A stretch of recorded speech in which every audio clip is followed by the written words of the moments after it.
Good evening, good evening, good evening all of you. कैसे हैं, क्या हाल, क्या हाल? Good evening, very good evening to all.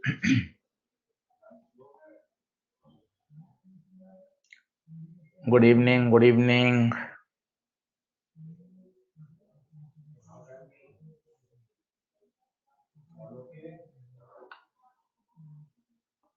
Good evening.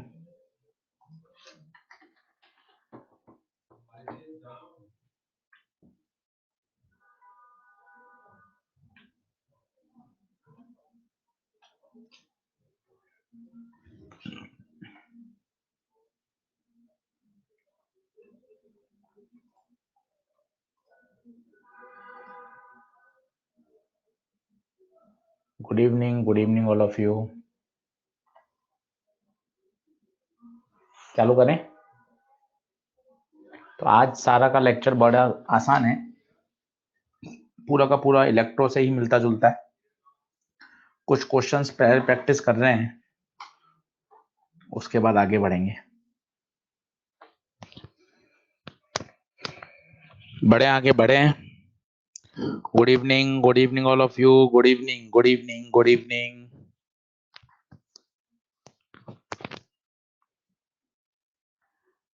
Parvesh Golja, Anshita Singh, Khemka, Sakshi Katare, Kedarmal Jat, Siddhi, Anushna Das. Good evening all of you. चलिए, okay बेटा, आगे बढ़ते हैं।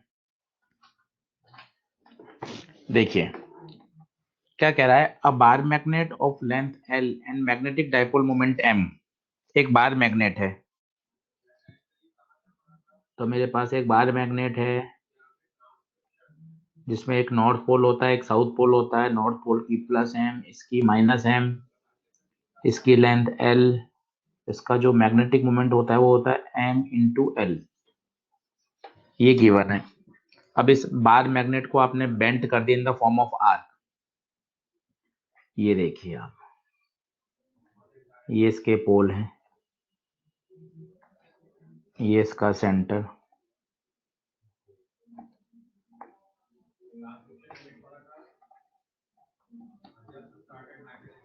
ठीक है। अब सवाल बहुत बढ़िया है, क्योंकि अब आपको क्या चाहिए, इसका मैग्नेटिक मोमेंट चाहिए। मैग्नेटिक मोमेंट का फॉर्मूला क्या होता है बताइए? पोल स्ट्रेंथ और इनटू उनके बीच की दूरी। अब मुझे बेटा ये दूरी चाहिए। अब ये दूरी कैसे आएगी वो देखना मस्ती से। ये आर है, ये भी आर है, ये 60 है, ये आइसोलेस्ट एंगल हो गया। आमने सामने के एंगल बराबर है तो आमने सामने की साइड भी बराबर होगी, तो ये भी और ये भी बराबर होंगे। थीटा थीटा मान लो, तो theta plus π/3 this should be equal to 180। तो 2 थीटा बराबर 120, देन थीटा बराबर 60। ये 60 आएगा। अब सोचिए, ये 60, ये 60, ये 60, तो ये हो गया इक्विलेटरल ट्रायंगल। मतलब ये दूरी भी आर होगी। क्या ये बात क्लियर है क्या? देख लीजिए, ये दूरी भी कितनी होगी? आर ही होगी। अच्छे से देख लें वापस। अब मैग्नेटिक मोमेंट क्या होगा इसका? M'(m)(r).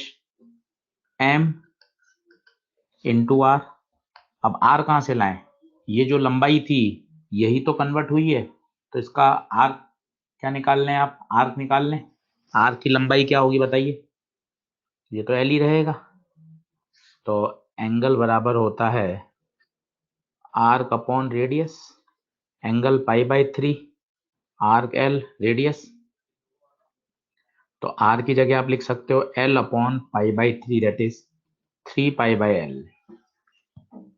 सवाल बढ़िया है। आप कहें तो मैं एक बार और क्लियर कर दूं। एक बार और समझना हो तो प्लीज रिपीट कार्ड टाइप करिए। एक बार और समझना हो तो रिपीट कार्ड टाइप करिए। ठीक है, वापस समझा देता हूँ, कोई टेंशन नहीं। पहले इसको पूरा कर दूं। M × R, R की जगह लिख दीजिए एंगल बराबर आर्क अपॉन रेडियस।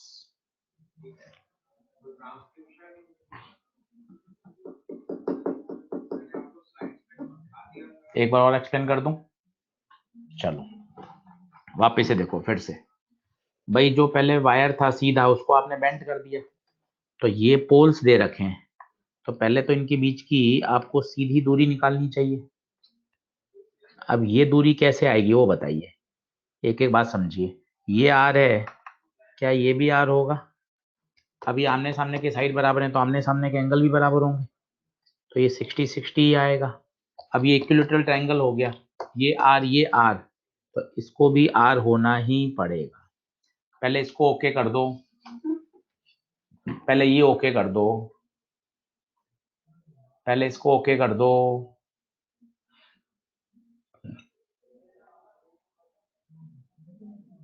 सही है, ठीक है। अब देखें, अब मैग्नेटिक, अब एंगल बराबर क्या होता है? Arc upon radius. एंगल कितना है बताइए? π/3, आर की लंबाई l और रेडियस r। मुझे r चाहिए, तो क्या आ जाएगा? 3l/π। 3l/π, यहाँ मैंने कुछ गलत कर दिया क्या? r 3l/π आएगा।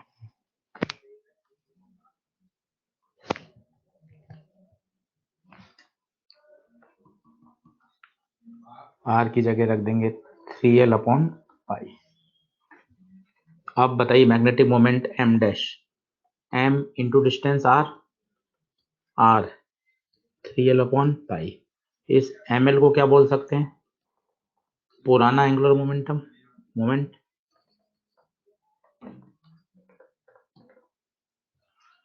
अच्छा सवाल है।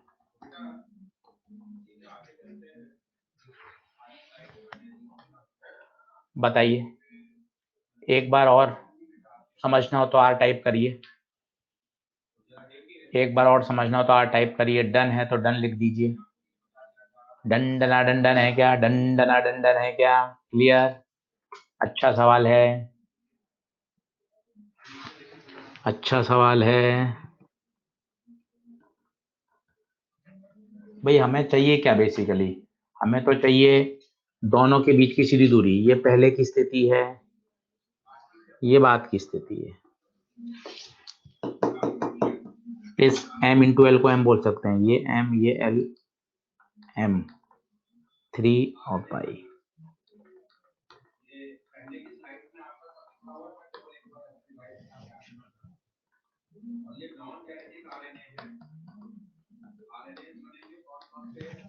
बताइए डंडना डंडन है क्या?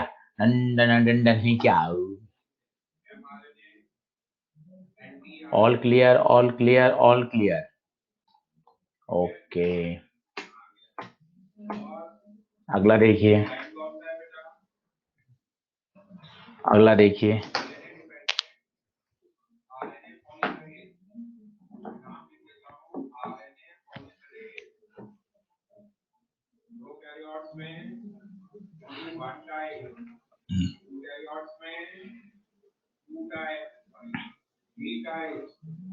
ये भी बढ़िया सवाल है। कौन सा कॉन्सेप्ट है, बता दूं आपको? वही पैरेलल स्ट्रेट वायर में क्या होता था, याद करो।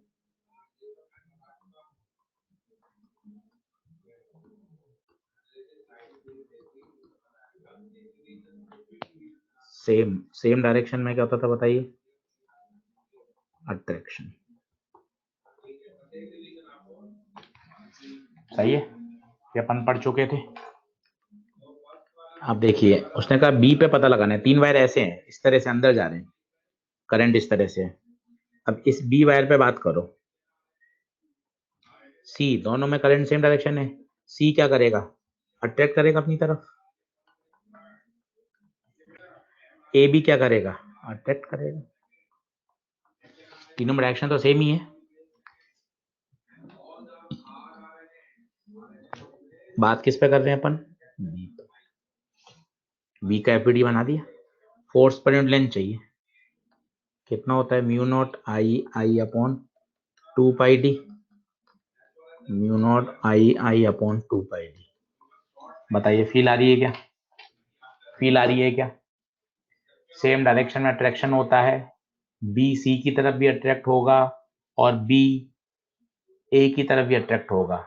अब दोनों फोर्स 90 डिग्री पर हैं, दोनों फोर्स 90 डिग्री पर हैं, क्या निकाल लीजिए रिजल्टेंट। आपको पता है अगर दो फोर्स बराबर बराबर हों और 90 डिग्री पर हों तो आंसर √2f होता है। Same √2f।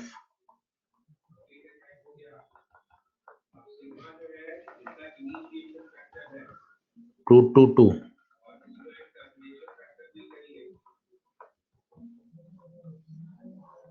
बढ़िया सवाल है।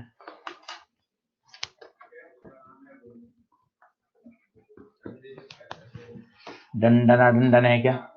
दंडना दंडन है क्या?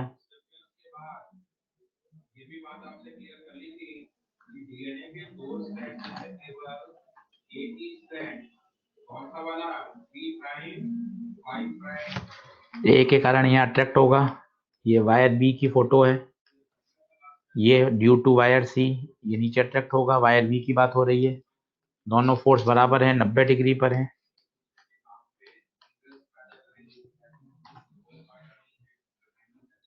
डन। हाँ आयशा सही कह रहे हैं आप, आयशा उज्जैन। बढ़ो आगे।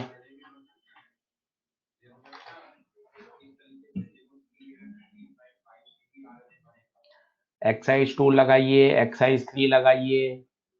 और मैंने आपको कहा है मैग्नेटिक इफेक्ट के बिगनर बॉक्स बहुत बढ़िया हैं, बिगनर बॉक्स करिए, बिगनर बॉक्स करिए अच्छी तरीके से, बहुत जबरदस्त तरीके से करिए।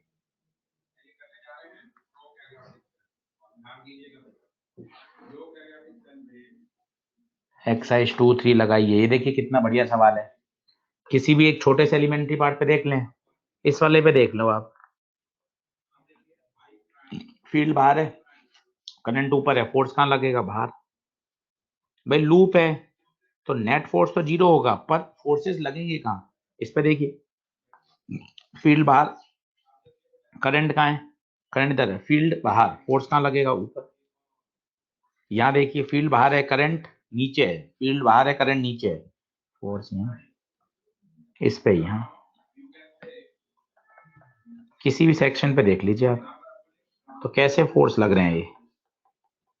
ये स्ट्रेचिंग फोर्स लग रहे हैं। हाँ नेट फोर्स तो 0 है, ये बात बिल्कुल सही है, पर ये जो फोर्सेस लग रहे हैं ये कैसे नेचर के हैं? स्ट्रेचिंग, खींच रहे हैं उसको बाहर की तरफ। टॉर्क हो नहीं सकता, कारण इस हर फोर्स का टॉर्क 0 होगा, क्योंकि ये सारे फोर्स सेंटर से ही पास हो रहे हैं।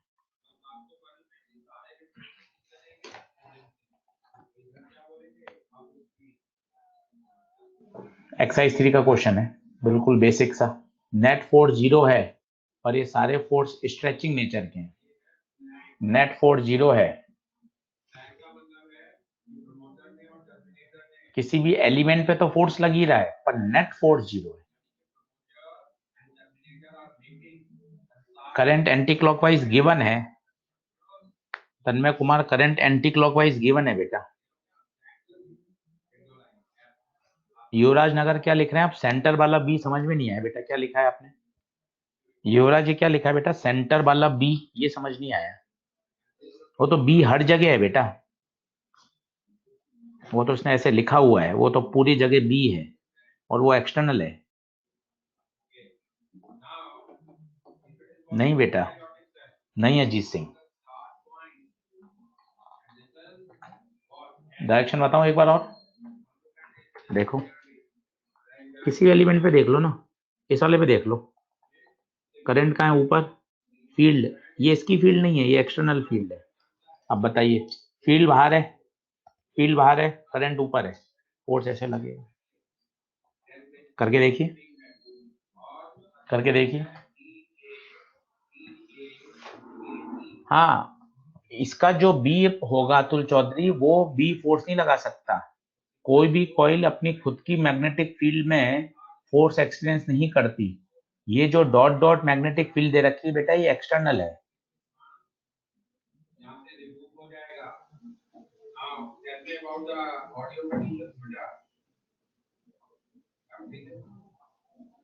हाँ बिल्कुल बिल्कुल।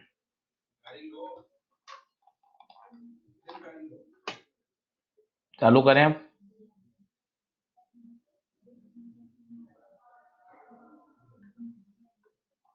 अभी अपना इलेक्ट्रिक डाइपोल स्टार्ट हो गया, इलेक्ट्रो वाला। मैं आपको दिखा देता हूँ, फिर मैं आपको कंपेयर कर दूंगा। ये एक्सेस, ये इक्वेटोरियल, ये एट एनी पॉइंट, ये net force, net torque, work done, potential energy, time period, ये सब का सब अपन ने वहां कर रखा था। आप याद करिए, ये सारा पड़ा हुआ है।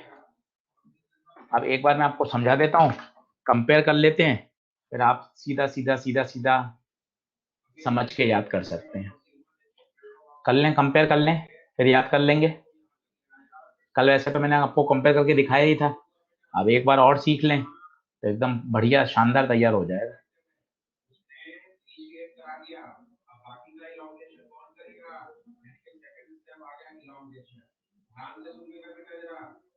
सही है, चलिए अब कंपेयर कर लेते हैं। एक स्लाइड बीच में डाल देता हूँ कंपेयर करने के लिए, तो थोड़ा सा बढ़िया मजा आ जाएगा।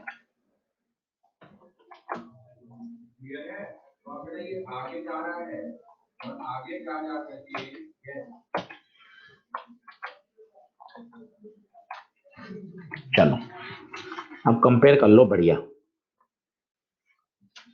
यहां चलता है इलेक्ट्रिक फील्ड, यहां चलता है मैग्नेटिक फील्ड, यहां चलता है डाइपोल मोमेंट,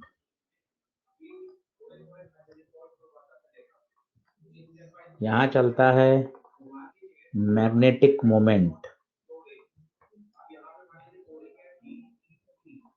ठीक है, यहां जो के आता है वो होता है के Q1 Q2 upon r square, जबकि यहाँ कूलम्ब्स लॉ इन मैग्नेटिज्म होता है mu not upon 4 pi M1 M2 upon r square. ये छोटा m क्या है? Pole strength.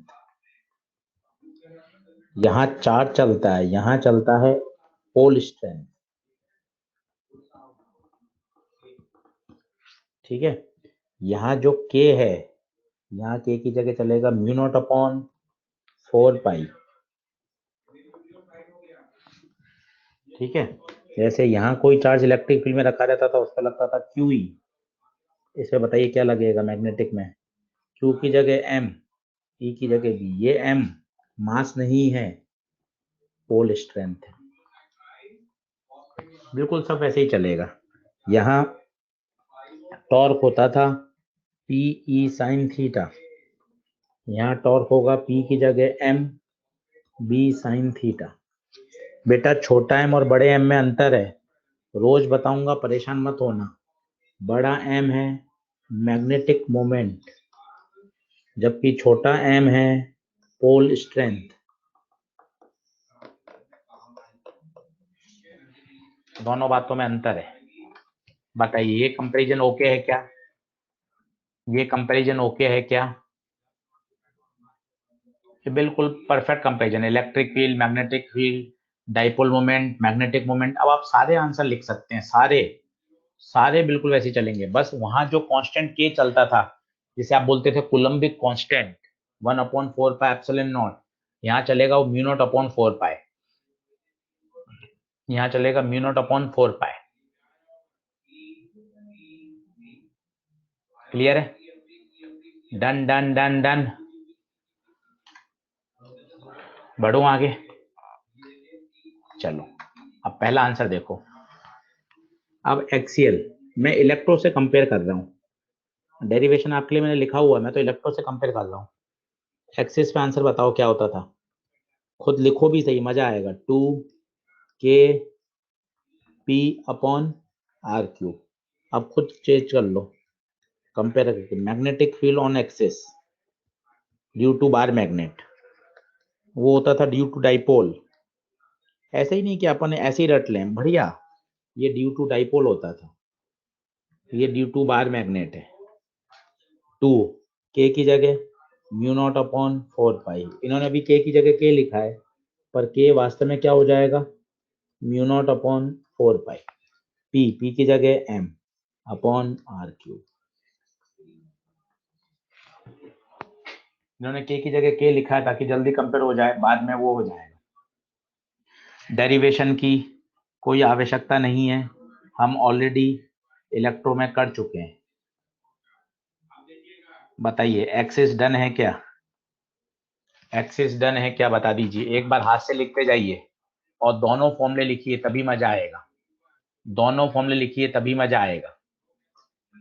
दोनों फॉर्मूले जैसे 2k p अपॉन r, और क्यूब करना है तो शिफ्ट के साथ ये और 3, ऐसा 2kp अपॉन r क्यूब। ये देखिए एक्सिस का formula 2kp upon r cube.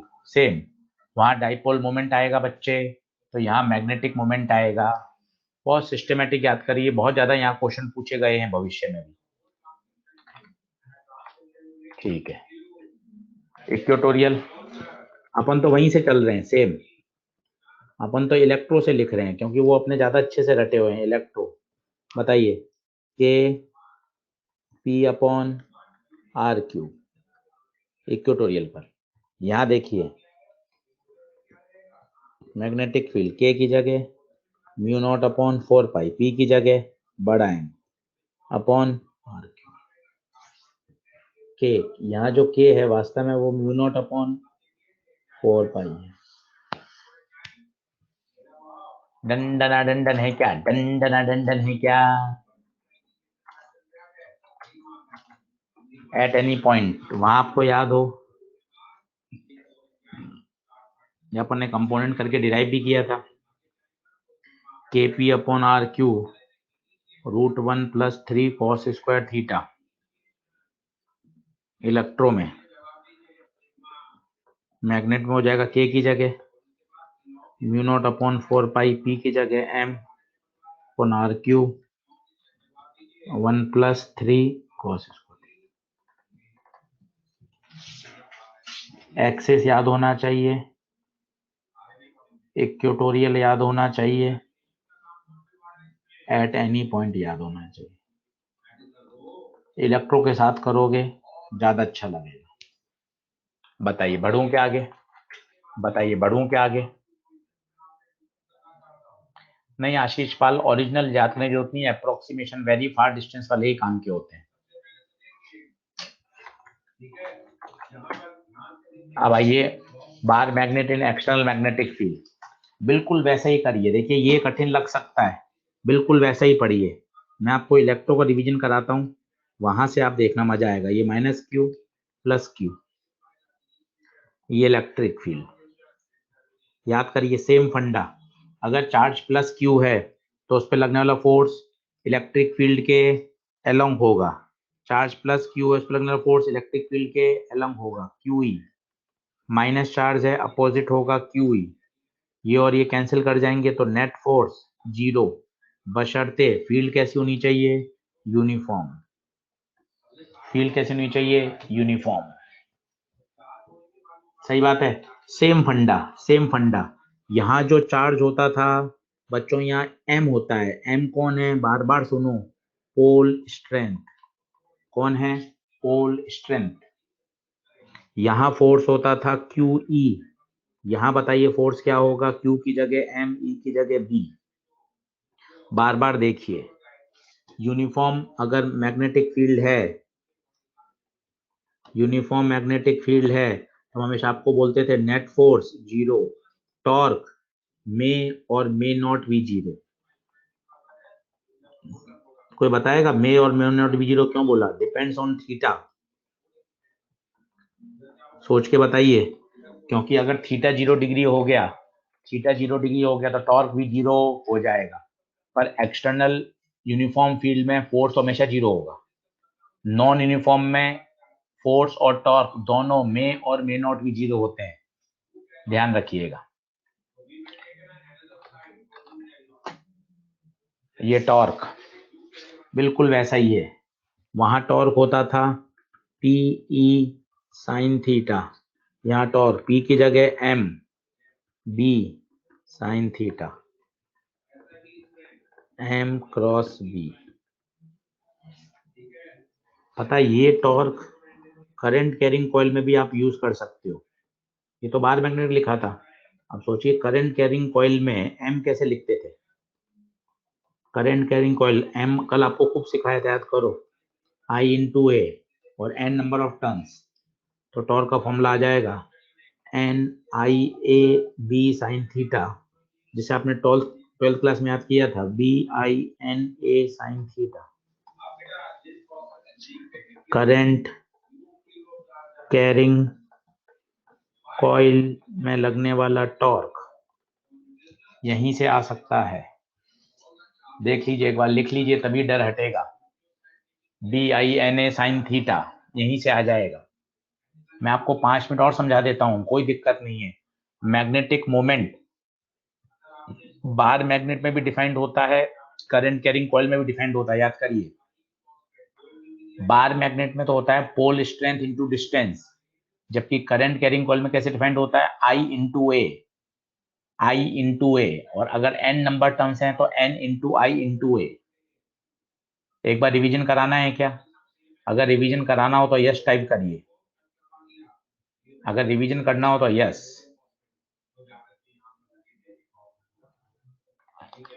दस 12 बच्चों का यस आ गया है, तो मैं आपको 2 मिनट बता देता हूं कि मैग्नेटिक मोमेंट भी आपको याद होने चाहिए, और हर जगह याद करेंगे ना तो कहीं टेंशन ही नहीं आएगी आपको, बिल्कुल सिस्टमेटिक याद होना चाहिए।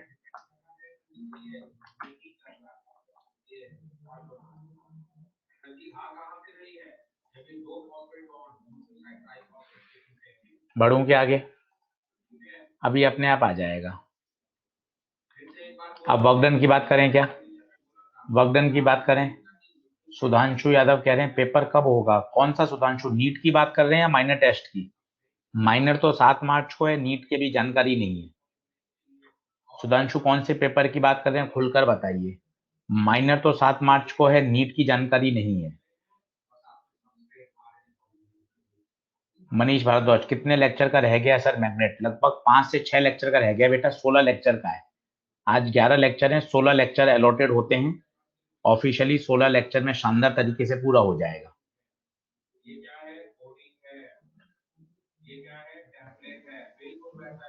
सर ऑफलाइन बंद हो सकती है क्या, केसेस बढ़ रहे हैं? कार्तिक अभी पता नहीं है बेटा कि ऑफलाइन बंद हो सकती है नहीं हो सकती है, ये बिल्कुल वैसा ही सवाल है जब ऑनलाइन चल रही थी तो ऑफलाइन कब स्टार्ट होगी।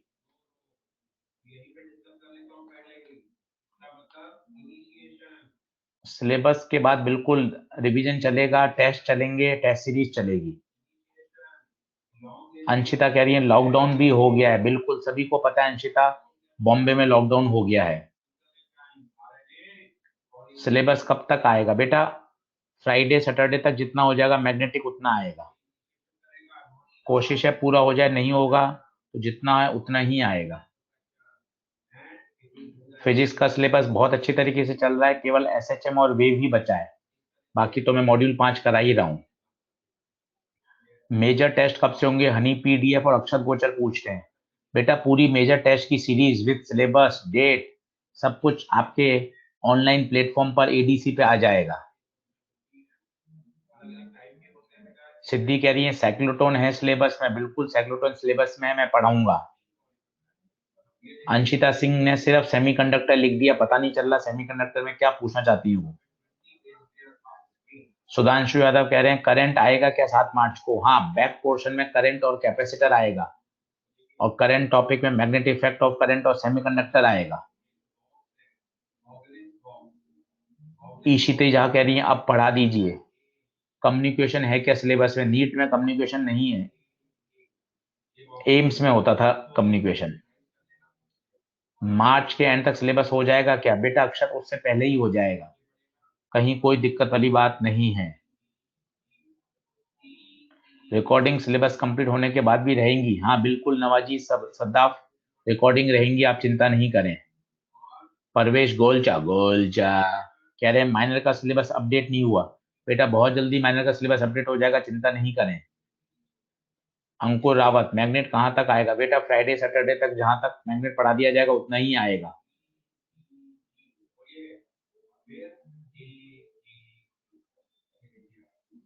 सर आप इतने सारे क्वेश्चन का आंसर भी देते हो, इतने सारे क्वेश्चंस भी करा देते हो क्लास में, फिर भी आपका टाइम सिलेबस पे होता रहता है। शिखा शर्मा, ये एक्सपीरियंस है बेटा, 15-16 साल से यही कर रहे हैं टाइम मैनेजमेंट, इसलिए कोई परेशानी वाली बात नहीं है। ज्यादा नंबर ऑफ क्वेश्चंस, बहुत सारे नंबर ऑफ क्वेश्चन और टाइम पे सिलेबस। चलिए चलिए, thank you thank you. Manoj Kumar Jat, Parvesh Golcha, Kartik Verma, Darshi Jain कह रही हैं नमारा फिरदौस, सर मैं ऑनलाइन में बस आपकी वजह से हूँ। ठीक है, अब पढ़ा लूं क्या?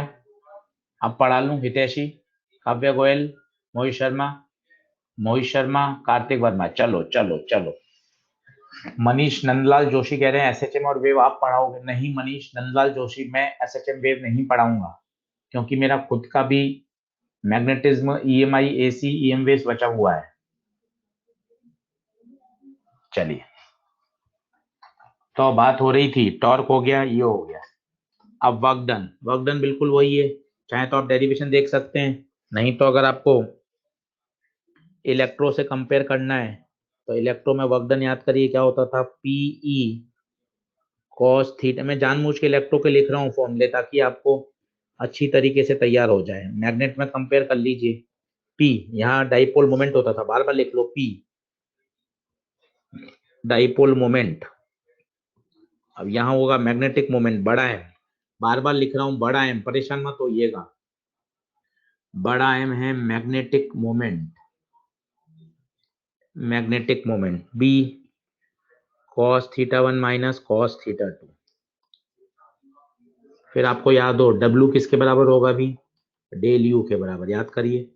वर्क एनर्जी से चल रहा है, ग्रेविटेशन में काम आया, इलेक्ट्रो में काम आया, आज फिर काम आ रहा है work done by external del you.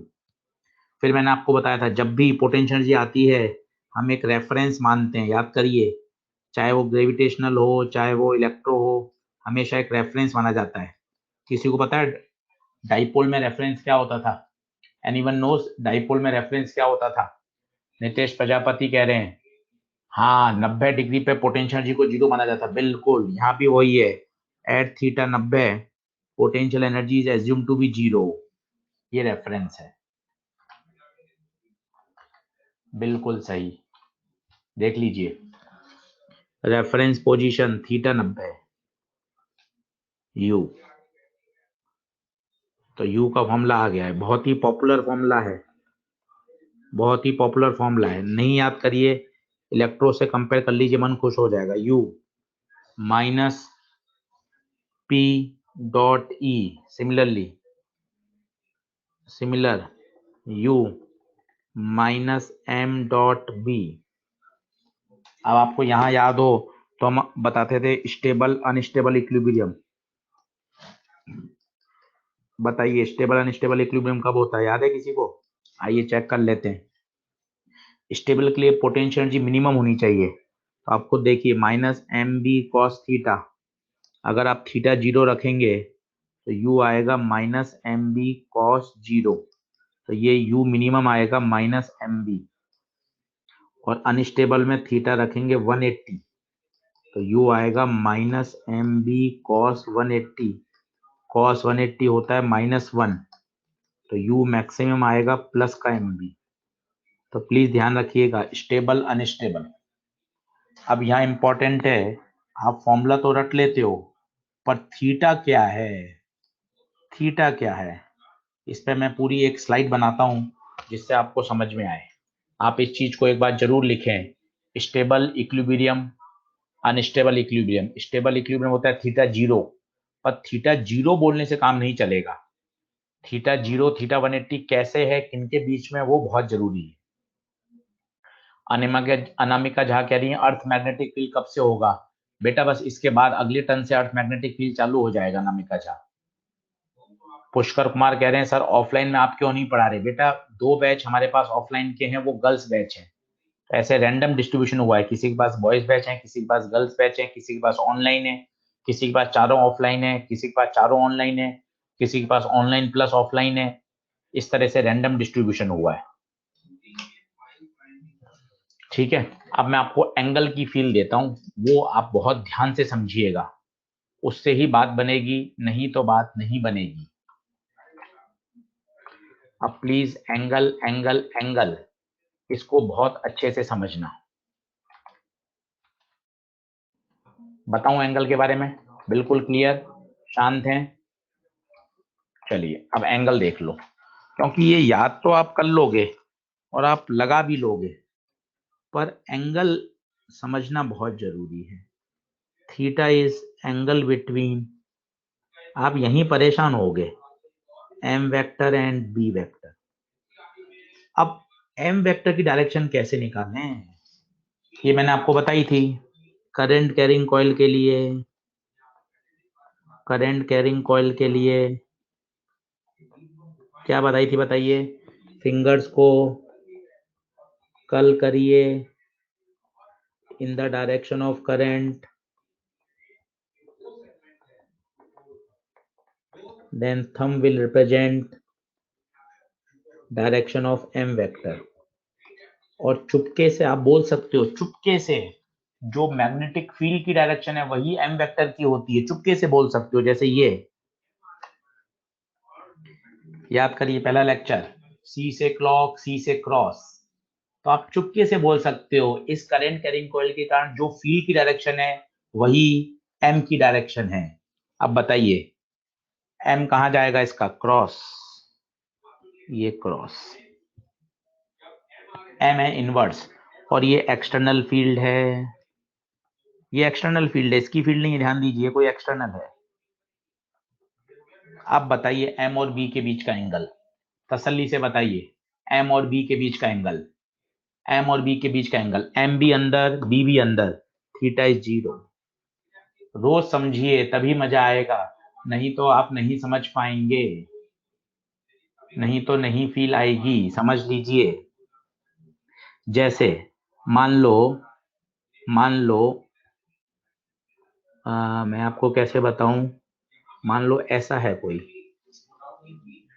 और ये B है, करंट ऐसे जा रही है।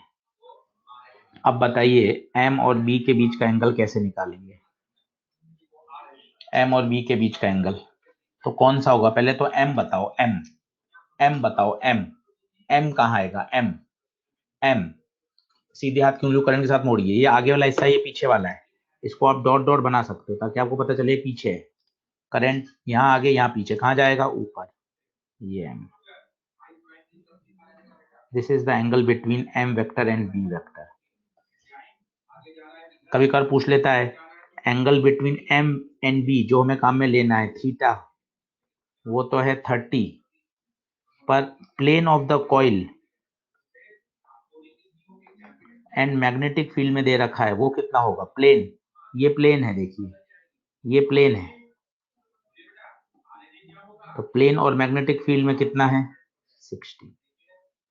ये काम आएंगे सब, बहुत काम आते हैं, बहुत काम आते हैं। प्लेन के साथ एंगल 60 है, पर मुझे फॉर्मूले में तो चाहिए M और B के बीच में।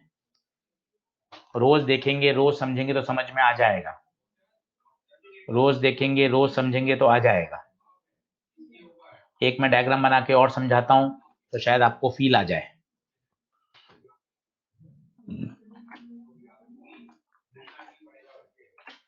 देखिए फिर समझिएगा, जैसे ये कोई ऐसे है कोई, ये प्लेन है, ठीक है, करंट कैरिंग लूप है, तो इसका M बताइए कहाँ आएगा? ऐसे ऐसे M बाहर, इसका M बताइए कहाँ आएगा? M सीधा हाथ लें, M कहाँ आएगा? M, ये प्लेन ऐसे पड़ा है, ऐसे पड़ा है, ये वाला हिस्सा आगे, वो हिस्सा पीछे, तो यहां जा रहा है, यहां जा रहा है, सोच के देखिए, राइट में आएगा क्या? आराम से बताइए। ये एरिया वेक्टर हमेशा प्लेन के परपेंडिकुलर होता है। ये मान लो आपने बी दे दिया और ये प्लेन है, ये सब काम आएंगे इसलिए मेहनत कर रहा हूं। ये 30 है, ये 60 है। अगर मुझे टॉ चाहिए तो टॉ बराबर एम बी साइन थीटा में थीटा क्या लोगे? थीटा क्या लोगे? थीटा क्या लोगे? थीटा थीटा हमेशा लिया जाएगा angle between M vector and B vector, M vector and B vector. बोलिए डंडन डंडन है क्या? डंडन डंडन है क्या? बढ़ूं आगे आप कहें तो। जैसे जैसे क्वेश्चन बढ़ते जाएंगे आपको ये और बात क्लियर हो जाएगी, कोई दिक्कत वाली बात नहीं है। बढ़े आगे, चलिए अगला देखिए 2011 का।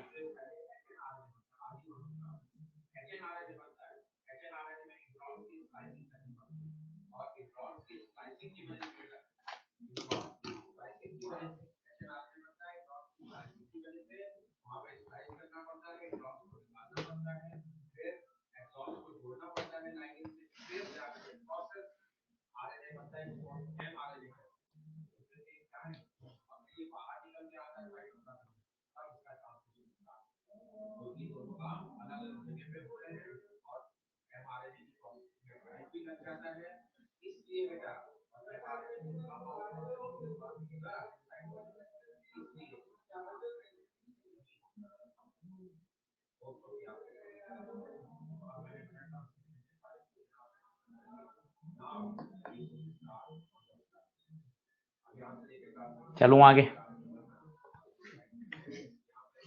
1। अब आप आराम से देखिए, पहले तो ये फील्ड पैदा करेगा इस place near a long straight conductor carries a current, तो ये फील्ड पैदा करेगा। ठक ठक नियम लगाइए, क्रॉस किसके कारण?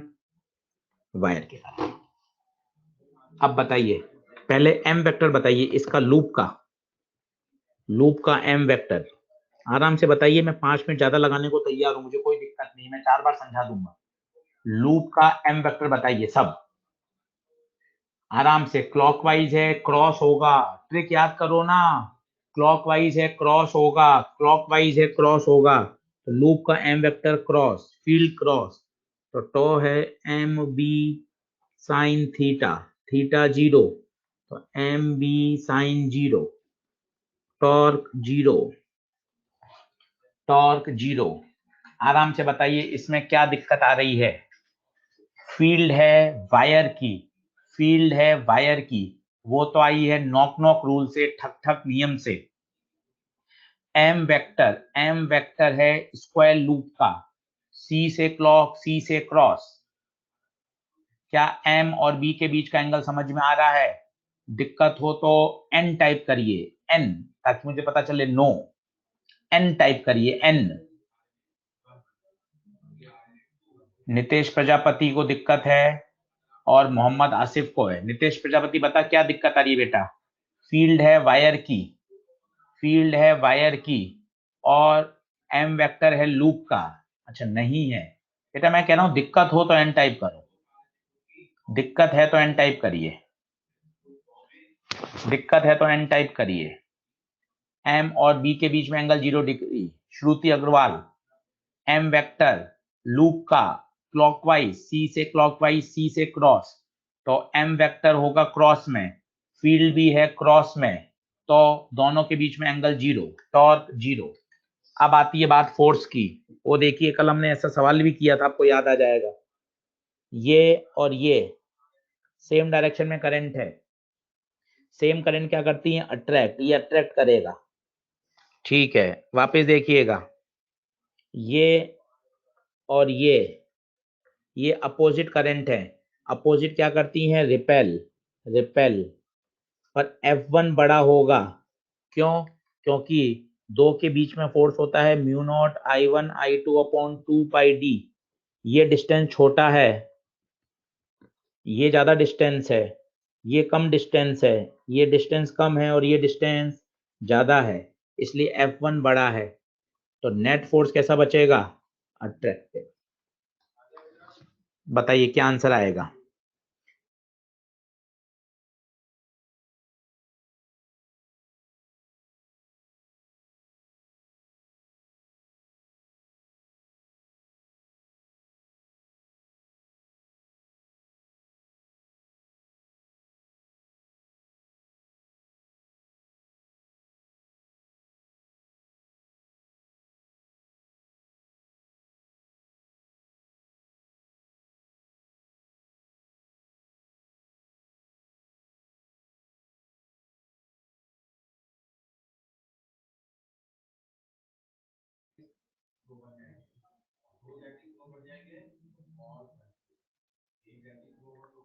देखिए मैंने रिफ्रेश कर दिया, अब ठीक है क्या? मैंने रिफ्रेश कर दिया, अब ठीक है क्या? प्लीज बताओ बेटा, मैंने रिफ्रेश कर दिया, अब ठीक है क्या? ठीक है, अब बताइए क्या नहीं समझ में आया? क्या नहीं समझ में आया बताइए? Any doubt? F1 क्यों बढ़ा है, किसी को पता चल रहा है? F1 क्यों बढ़ा है प्यारे बच्चों, किसी को पता चल रहा है क्या? F1 क्यों बढ़ा है प्यारे बच्चों, किसी को पता चल रहा है क्या? क्यों? क्यों? क्यों? क्यों? क्यों?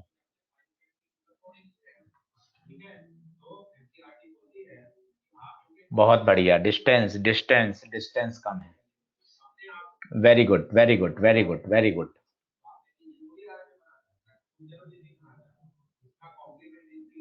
सही है, अच्छा सवाल था।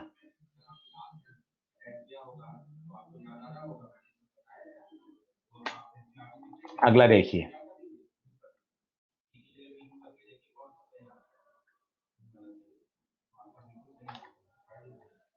नीट 2013,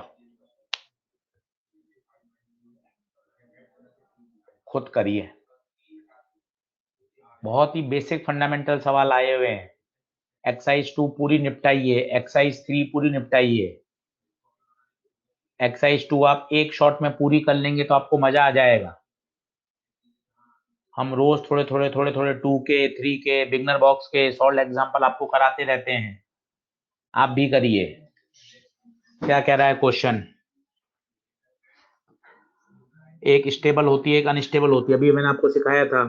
U बराबर -mb cos थीटा। इनफैक्ट आपको तो ये भी पता है, स्टेबल पोजीशन के लिए थीटा 0 डिग्री होता है, उस समय पोटेंशियल एनर्जी मिनिमम होती है। अनस्टेबल इक्विलिब्रियम के लिए थीटा 180 होता है, उस समय U मैक्सिमम होता है।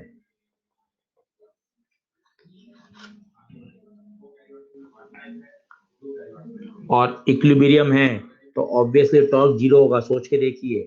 टॉर्क होता है mb sin थीटा, चाहे आप थीटा 0 रखें चाहे थीटा 180 रखें, साइन 0 और साइन 180 दोनों ही 0 होते हैं। तो खुद सोचिए, दोनों केस में टॉर्क 0 ही आएगा, और इक्विलिब्रियम में तो 0 ही आना चाहिए था ना। इक्विलिब्रियम का मतलब ही क्या होता है? फोर्स और टॉर्क दोनों 0 होते हैं, सोचने की जरूरत ही नहीं है। इक्विलिब्रियम का मतलब ही क्या होता है? फोर्स और टॉर्क दोनों 0। रोटेशन में पढ़ा था कंप्लीट इक्विलिब्रियम की परिभाषा, नेट फोर्स 0 नेट टॉर्क 0। अगर भूल गए तो आप खुद उल्टा सोचिए, थीटा 0 रखें या थीटा 180 रखें, टॉर्क दोनों ही केस में 0 आएगा। ये गलत, ये गलत, एक्सपीरियंस टॉर्क गलत। इतना बेसिक सवाल आया है, फुल कंसेप्चुअल, और आप इलेक्ट्रो के ही कॉन्सेप्ट से कर सकते हो, कोई नया इसमें कॉन्सेप्ट नहीं इंट्रोड्यूस हुआ। बताइए क्लियरिटी है? आगे बढ़ूं? डन डना डन डन है क्या? आगे बढ़ूं क्या बच्चों? आगे बढ़ूं क्या बच्चों? क्लियर है? बहुत बढ़िया। कर दो, कर दो, पीछे पड़ जाओ। पीछे पड़ जाओगे तो सारे क्वेश्चन बन जाएंगे। करके रख लो पूरी एक्सरसाइज 2, पूरी एक्सरसाइज 3, सॉल्व एग्जाम्पल करो, सारे बन जाएंगे। हम इतने क्वेश्चन 80-80 90-90 क्वेश्चन हम आपको करा चुके हैं, और अभी तो 5-6 लेक्चर और चलेगा, तो 6 लेक्चर में आप 7-8 क्वेश्चन एवरेज मानो तो 50 सवाल और आ जाएंगे। तो 100, 125, 150 क्वेश्चन हो रखे हैं हैंडआउट्स में, इनको अच्छे से करो, एक्सरसाइज करो, कहीं कोई दिक्कत नहीं आएगी, कहीं कोई समस्या नहीं आएगी। बस करते चलो, बढ़ते चलो। अब देखो ये कितना अच्छा सवाल है। इसने क्या पूछा है? इसने पूछा है टॉर्क बताओ, टॉर्क बताओ। तो टॉर्क होता था एम बी साइन थीटा, पर ये तो है कॉइल और जिसके अंदर है करंट। तो करंट कैरिंग कॉइल का एम मैंने आपको बताया था क्या होता है, आई इंटू ए। याद करो, खत्म। अब आपको क्या क्या गिवन है, क्या क्या गिवन है वो देखो, क्या क्या गिवन है वो बताओ। रेक्टेंगुलर कॉइल है, लेंथ और विड्थ गिवन है, तो एरिया आ जाएगा लेंथ इंटू विड्थ से। Number of turn 50, N 50 given है। करंट 2 एम्पियर गिवन है। What about magnetic field 0.2 given है। व्हाट अबाउट थीटा, थीटा क्या लोगे? एक नजर में दिख रहा है 30 डिग्री, थीटा क्या लें? बस यही सोचना है, 30 ले लें या 60 ले लें। अब आप आशीष सर इतना ध्यान से पूछ रहे हो तो 30 तो नहीं लोगे, तो 60 ले लो। ऐसे नहीं चलेगा। आपका सही है 60, पर फीलिंग आनी चाहिए 30 क्यों, 60 क्यों, 30 क्यों, 60 क्यों, वो फीलिंग आनी चाहिए, तभी मजा है। वो फीलिंग आनी चाहिए तभी मजा है। आप आराम से डायग्राम बनाइए, फील करें, तब आएगा। देखिए ये रेक्टेंगुलर कॉइल, ये रेक्टेंगुलर कॉइल, ठीक है। अब plane of the coil is incline at an angle 30 with direction of field. ये प्लेन होता है, ये फील्ड है, ये प्लेन है। प्लेन फील्ड के साथ कितना एंगल बना रहा है, 30। मुझे चाहिए एम वेक्टर, एम या तो बाहर आएगा या अंदर आएगा, तो ये वाला बताइए कितना, 60। हमेशा theta is angle between M and B है। प्लीज ध्यान दो, नहीं तो गलत हो जाता है ये सवाल। प्लीज ध्यान दो, नहीं तो सवाल गलत हो जाता है। क्लियर है क्या? Angle between B and A, angle between B and A. Done डना डन डन है क्या, डन डना डन डन है क्या? देख लीजिए, बार बार सुन लीजिए।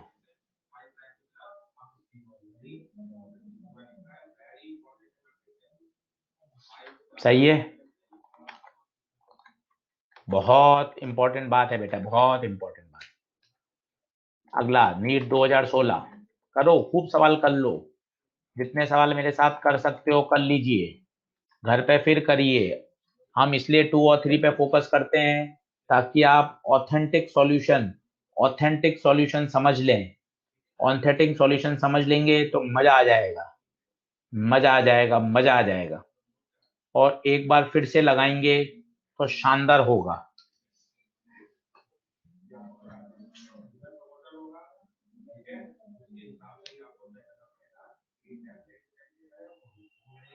डाउट, अनस्टेबल पे इक्विलिब्रियम कैसे होगा बेटा? चाहे स्टेबल हो या अनस्टेबल हो, दोनों ही इक्विलिब्रियम होते हैं युवराज। अनस्टेबल इक्विलिब्रियम का मतलब होता है अगर वहां से आप कॉइल को डिस्प्लेस करोगे तो कॉइल वापस अपनी इक्विलिब्रियम पोजीशन पे नहीं आएगी, वो परमानेंट दूर चली जाएगी, घूम जाएगी। सही है। इक्विलिब्रियम स्टेबल अनस्टेबल की यही डेफिनेशन होती है युवराज। अनस्टेबल भी इक्विलिब्रियम होता है, पर वहां से डिस्प्लेस करने पर बॉडी परमानेंटली डिस्प्लेस हो जाती है, उसकी कोई भी वापस इक्विलिब्रियम पाने की टेंडेंसी नहीं होती है।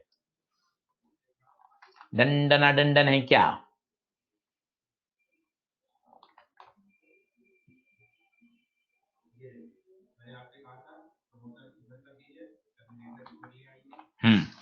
A bar magnet is hung by a thin cotton thread in a uniform horizontal magnetic field and is in equilibrium state.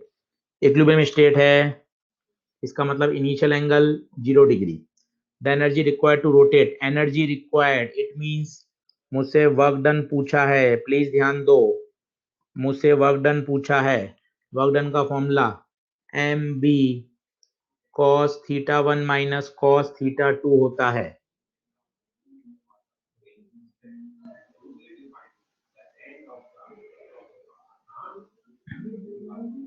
To rotate by 60 degree W, तो इसको सॉल्व करिए जो आएगा W। Now the torque required to keep the magnet in this new position, इस नई position में रखने के लिए कितना टॉर्क चाहिए होगा? तो टॉर्क लगा दीजिएगा mb sin थीटा, टॉर्क लगा दीजिएगा mb sin थीटा। देख लीजिए, टॉर्क mb sin थीटा नई पोजीशन रखने के लिए ये फॉर्मूला कौन सा लगाया है, इसको एलोबरेट कर दूं। W बराबर mb cos theta 1 minus cos theta 2, mb cos theta 1 initial 0 था, इक्विलिब्रियम cos 60, तो W mb 1 माइनस cos 60। ये वाला मैंने स्टेप खोल के आपको दिखा दिया, दोनों को डिवाइड कर दीजिए, आंसर आ जाएगा। कोई डाउट हो तो पूछिए, कोई डाउट हो तो पूछिए, कोई डाउट हो तो पूछिए, कोई डाउट हो तो पूछिए। क्वेश्चन देख लीजिए, उसने वर्क डन और टॉर्क का रेशियो पूछा है। उसने जो टॉर्क पूछा है वो in terms of work done पूछा है, और कोई भी दिक्कत नहीं है। टॉर्क वाला एंगल राजदीप तिवारी इक्विलिब्रियम तो 90 पर होता है बेटा, कौन से 90 पर आया है? पिछले आधे घंटे से हमने कहीं भी 90 नहीं बोला बेटा। कहाँ तुमने राजदीप तिवारी 90 पढ़ा है? प्लीज बताएं वो मुझे किताब जहां 90 पे लिखा हो इक्विलिब्रियम। इक्विलिब्रियम स्टेबल 0 पे होता है, अनस्टेबल 180 पे होता है। ग्रेसी गुप्ता, कभी आप कहती हो आंसर दिखाओ, आंसर वाली स्लाइड पे होते हैं तो क्वेश्चन दिखाओ, क्वेश्चन वाली स्लाइड पे होते हैं तो थ्योरी दिखाओ। ऐसा क्यों करती हो ग्रेसी गुप्ता आप? अभी आंसर वाली स्लाइड पे थे तो फिर आपने कहा क्वेश्चन दिखाओ, मैं क्वेश्चन वाली स्लाइड पर आया तो आंसर दिखाओ। अब मैं आंसर वाले पे जाऊंगा तो आप कहोगे इसका फॉर्मूला दिखाओ, फॉर्मूले वाले पे जाऊंगा तो आप कहोगे इलेक्ट्रो में वो बताओ वो कहाँ से आया। ऐसे मत करो आप।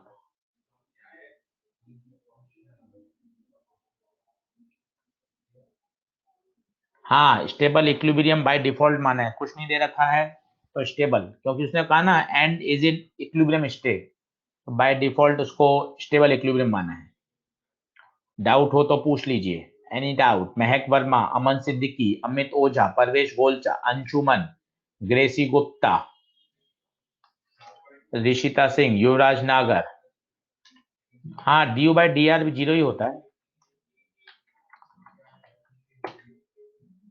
नीट 2017 क्वेश्चन ही क्वेश्चन है, आप देखिए बिल्कुल उसी फॉर्मूले पे। इतने तो डाइपोल में नहीं आए थे इस टॉपिक पे जितना यहाँ देखो 2016 में भी है, 2017 में भी वही फॉर्मूले पर आया है, 2015 में देखो एमबी साइन थीटा पे आया है, 2013 में आया है। ये हम जानबूझकर एक जैसे कंटेंट के सवाल छांट छांट के आपके लिए लाते हैं ताकि आप बार बार सीख सकें कि देखिए टाउ बराबर एमबी साइन थीटा, टाउ बराबर एमबी साइन थीटा 2013 में अप्लाई हुआ, इतना पी साइन थीटा यूज नहीं हुआ था। टाउ बराबर एमबी साइन थीटा 2015 में यूज हुआ। फिर देखिए टाउ बराबर एमबी साइन थीटा 2016 में यूज हुआ, ये देखिए 2016। फिर टाउ बराबर एमबी साइन थीटा वापिस आएगा 2017 में। तो ये बहुत बेसिक सी बातें हैं, इतना इलेक्ट्रो में नहीं आया ये वाले सवाल जितने यहाँ पूछे गए। तो अच्छी तरह से इनको तैयार करिए, पुराने पेपर के सवाल हम आपको दिखाते हैं, आपको आइडिया लगता है अरे यार एक ही फॉर्मूले पे 4-4 5-5 बार क्वेश्चन आए हुए हैं, कितना जबरदस्त जरूरी है। और क्या, पी साइन थीटा पे 2020 में सवाल आया, टॉ बराबर पी साइन थीटा पे, बड़ा इंपॉर्टेंट है ये। P sine theta M B sine theta, आप 4 बार देखो बैक टू बैक, 10 मिनट में अपन ने 4 क्वेश्चन कर लिए। करो अच्छे से, 5 मिनट देता हूं, करो करो, पेन पेंसिल लेके खुद करो, मेरे सॉल्व करने से नहीं चलेगा। खुद बनाए खुद, तभी मजा आएगा, खुद बनाइए तभी मजा आएगा।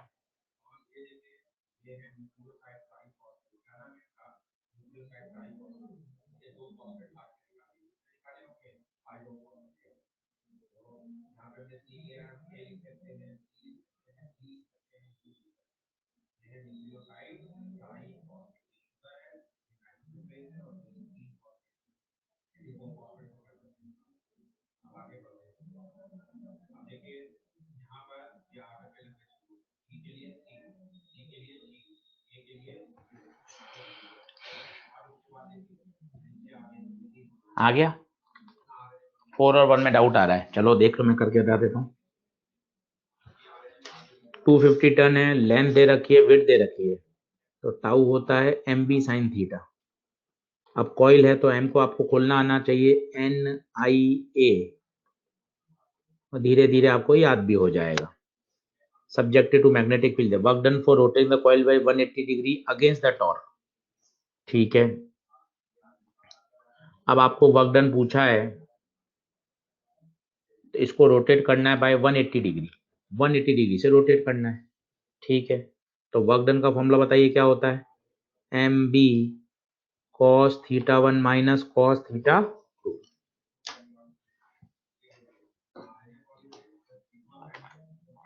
जो भी इनिशियल एंगल है उससे 180 डिग्री और घुमाना है, ये मतलब है, जो भी इनिशियल एंगल है उससे 180 डिग्री और घुमाना है।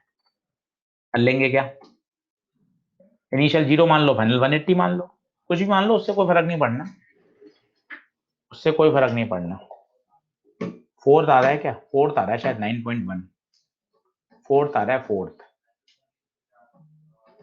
हाँ, इनिशियल कुछ भी मान लीजिए, फाइनल में 180 जोड़ेगा। इनिशियल 0 मानोगे तो फाइनल 180 हो जाएगा, इनिशियल 30 मानोगे तो फाइनल 210 हो जाएगा, सब में आंसर सेम आएगा लाला। No tension, no tension, no tension.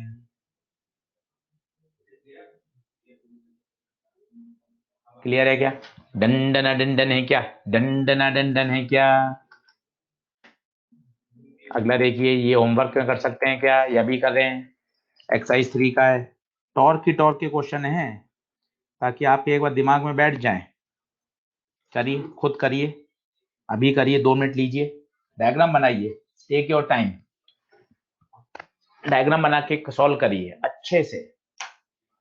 कल चालू करेंगे अपन earth magnetic field, geo magnetism, angle of depth, angle of declination, geographic meridian, magnetic meridian, northern hemisphere, southern hemisphere, angle of dip कहाँ पॉजिटिव होता है, कहाँ नेगेटिव होता है, एंगल ऑफ डिक्लिनेशन क्या होता है, अपरेंट डिप क्या होता है। बहुत आसान है, बहुत आसान। जियो मैग्नेटिज्म, अर्थ की मैग्नेटिक फील्ड। सलोनी गुप्ता ने बहुत ही अच्छा लिखा है, सर आज तक समझ में नहीं आया डिप। कोशिश करूंगा सलोनी बेटा इस बार आ जाएगा।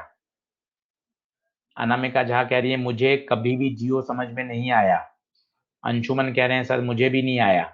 बेटा मैं कोशिश करूंगा, 2 बार पढ़ा दूंगा, आप कहेंगे तो कोई दिक्कत नहीं, एक बार कल पढ़ लीजिएगा, फिर 4 दिन बाद फिर पढ़ लीजिएगा, कोई दिक्कत नहीं है। मेहनत करेंगे, कठिन हो सकता है, पर अगर फंडामेंटल चलेंगे, प्रैक्टिस करेंगे तो सब समझ में आ जाएगा। मैं कॉन्फिडेंट हूं कि हम सब मिलकर जियो बहुत अच्छे से समझ लेंगे, कहीं कोई दिक्कत नहीं है।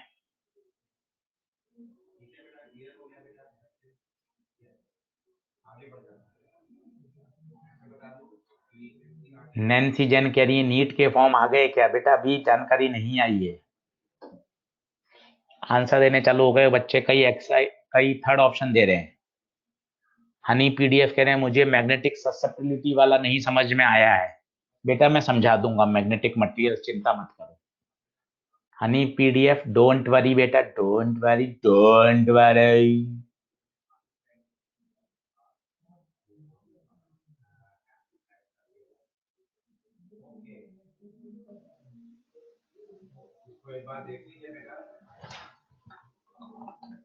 बढ़ू, देखें, a loop in the shape of equilateral triangle of side L, equilateral triangle है, is placed in the pole piece of permanent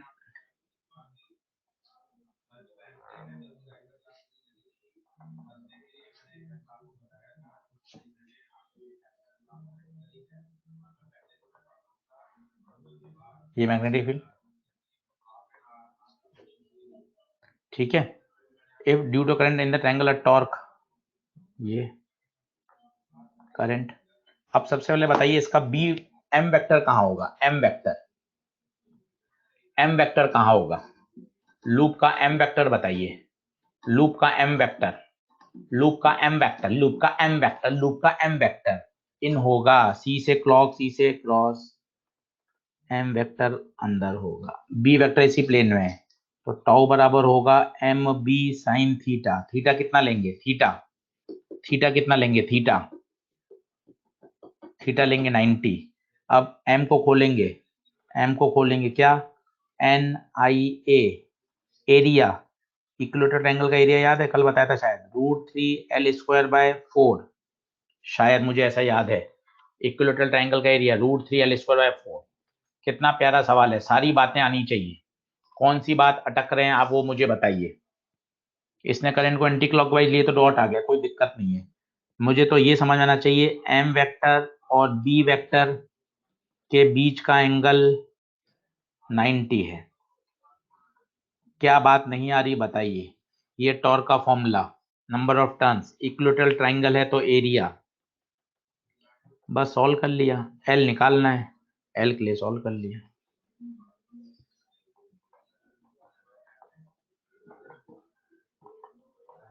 बताइए कहाँ डाउट है, मैं उसको क्लियर करूं। Please ask. करंट की डायरेक्शन कार्तिक वर्मा मन से मानिए बेटा, क्योंकि करंट की डायरेक्शन गिवन नहीं थी। आप दो ही मान सकते थे, आइदर क्लॉक और एंटी क्लॉक। दोनों ही केस में थीटा हमेशा 90 आएगा। कार्तिक वर्मा, आई होप मैं आपको सेटिस्फाई कर चुका हूं। कार्तिक वर्मा कोई सी भी ले लें, मैंने जो डायग्राम बनाया मैंने उसमें क्लॉकवाइज ली है तो m क्रॉस आ रहा है, इन्होंने जो डायग्राम बनाया उसमें एंटी क्लॉकवाइज ली m डॉट आया है, पर थीटा 90 है। बताइए कार्तिक वर्मा, कोई डाउट है क्या बेटा? करंट की डायरेक्शन आप कोई भी मान लीजिए, इस दिए गए क्वेश्चन में कोई फर्क नहीं पड़ेगा। एंगल बता दूं, पारुल पटेल एंगल देख, फील्ड तो है हॉरिजॉन्टल, और इसका जो m वेक्टर है वो है बाहर की तरफ, z एक्सिस में है, मैग्नेटिक फील्ड है x में, तो थीटा कितना हो गया 90। थीटा हो गया 90। बताइए डंडन है क्या? कार्तिक वर्मा क्लियर हो गया क्या बेटा? कार्तिक क्लियर हुआ क्या बेटा? अजीत सिंह, एरकोडेव, हितैषी, शिवम, लक्की चौहान, परवेश गोलचा। अगला देखिए, खूब क्वेश्चन है उसी फॉर्मूले पे, केवल वही हम क्या पढ़ रहे हैं आप देखो, अपने वो फिक्स फॉर्मूले हो चुके हैं, आपको याद होंगे, टाउ बराबर या तो mb sin थीटा लगेगा, या potential energy mb cos theta लगेगी, या work done mb cos θ1 minus cos θ2 लगेगा। स्टेबल दे दो तो थीटा 0 होता है, अनस्टेबल दे दो तो थीटा 180 होता है। Theta is angle between m vector and b vector. मेरे हिसाब से 5-7 सवाल हम कर चुके हैं। अब आपको ये शानदार याद हो जाना ही चाहिए कि हाँ सर अब मेरा बिल्कुल रिलैक्स हूं सर मैं। आपने इतने क्वेश्चन करा दिए, मैं 15-20 क्वेश्चन और कर लूंगा तो मेरा टॉपिक तैयार हो जाएगा। करिए ना, 1 घंटा और पढ़िए, आज वाली क्लास को 1 घंटा फिर से आप इसको रिवाइज करिए। आप तसल्ली से रिवाइज करेंगे, बिल्कुल शानदार तैयार हो जाएगी, कहीं कोई दिक्कत नहीं आएगी।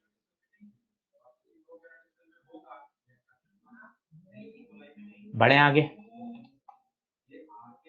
थर्ड और फोर्थ में डाउट आएगा, इसमें ध्यान दीजिए क्योंकि दोनों आंसर एक जैसे हैं, प्लीज अच्छे से देखिएगा।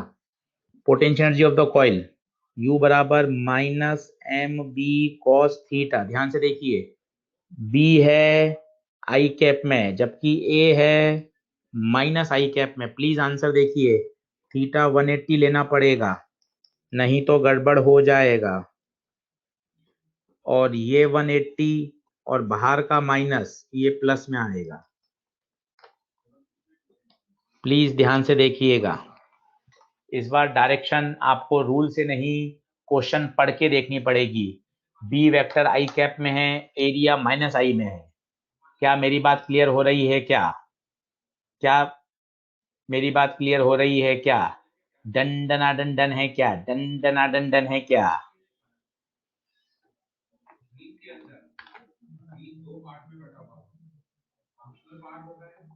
अगला,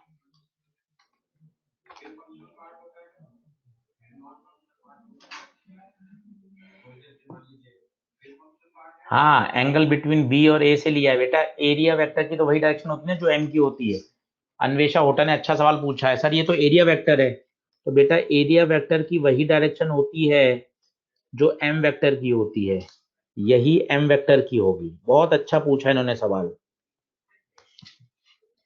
यही एम वेक्टर की डायरेक्शन होगी। बहुत अच्छा सवाल पूछा है, क्योंकि सर आप तो बोल रहे हो theta is the angle between M and B, तो आपने एरिया से कैसे ले लिया? अन्वेषा होटा बहुत बढ़िया सवाल पूछा है, बेस्ट ऑफ लक, आपको बहुत अच्छा सवाल पूछा है।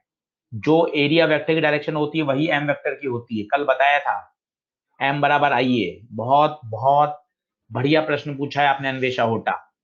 अक्षत गोचर, नितेश प्रजापति।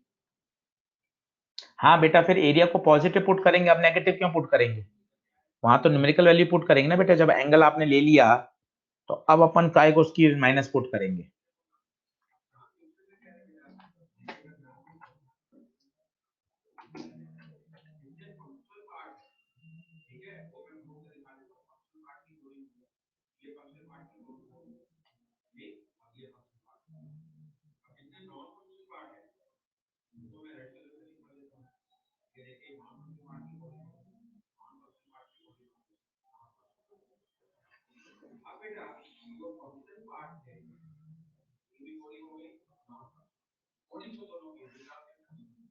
करें, कर लेंगे क्या? होमवर्क में दे दूं इसको?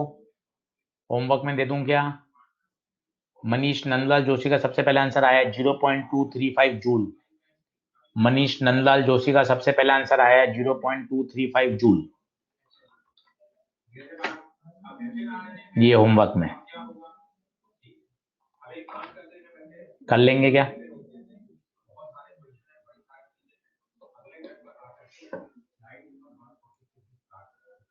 सही है, डन, होमवर्क कर लेंगे।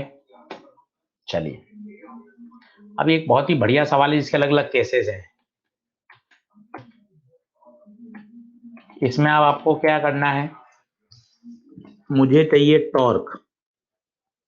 टॉर्क होता है m क्रॉस b। b तो आपको दिख रहा है जेड एक्सिस में है, तो b को तो मैं लिख सकता हूं b के कैप। अब m वेक्टर को वेक्टर फॉर्म में लिखना है, वो इंपॉर्टेंट। वो कैसे लिखें?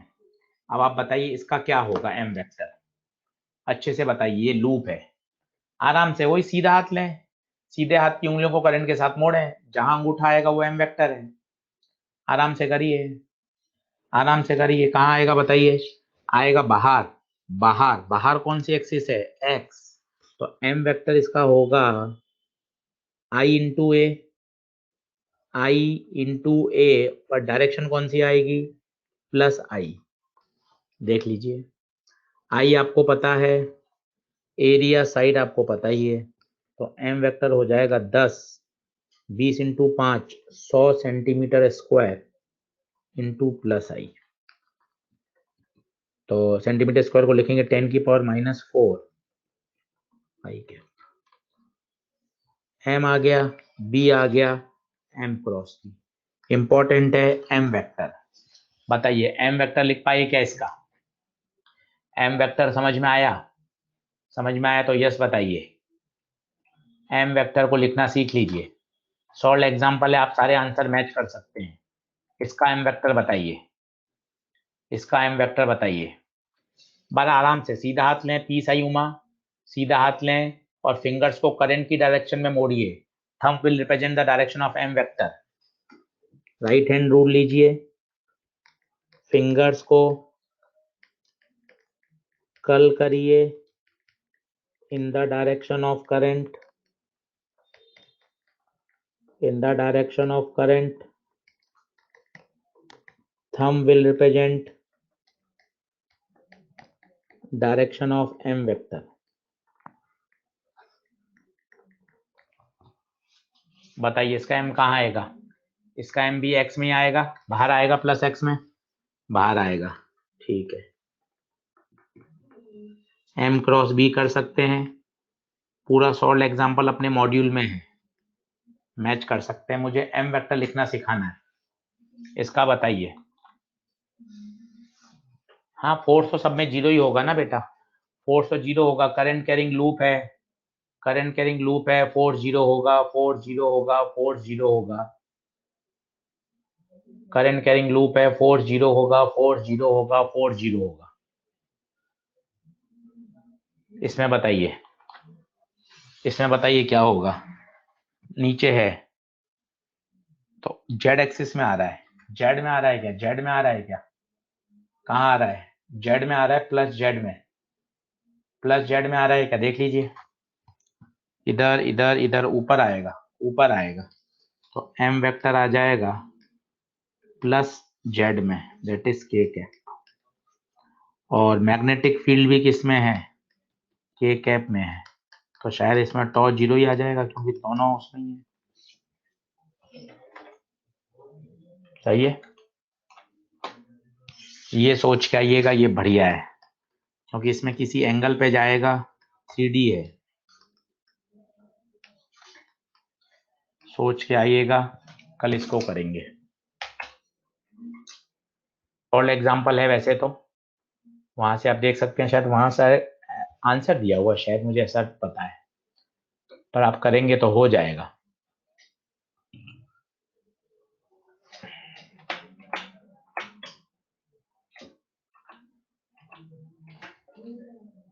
सोच के आइएगा, कहीं ऐसी बात नहीं है कि नहीं बने, बन तो जाएगा।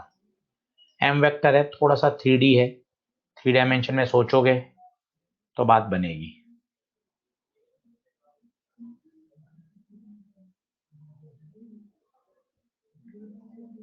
आज कौन सा लेक्चर हो गया है, 5 लेक्चर का बचा है मेरे हिसाब से, 4 से 5, आज 11वां होना चाहिए, क्योंकि 5 लेक्चर का बच्चा है, 16 लेक्चर रोटेट होते हैं, 11वां होना चाहिए। किसी को पता है कि आज कौन सा लेक्चर है भाई,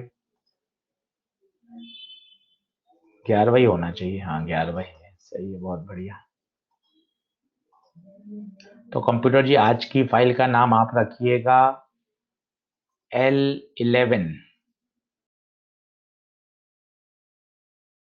कंप्यूटर जी आज की फाइल का नाम रखिएगा आप L11 और MEC कर दीजिए ताकि मैग्नेटिक इफेक्ट ऑफ करंट हो जाए। 11 MEC, L11 MEC। प्यारे बच्चों एक बार देख लो अपलोड हो गया है क्या, वापस करूंगा एक बार, प्यारे बच्चों देख लो।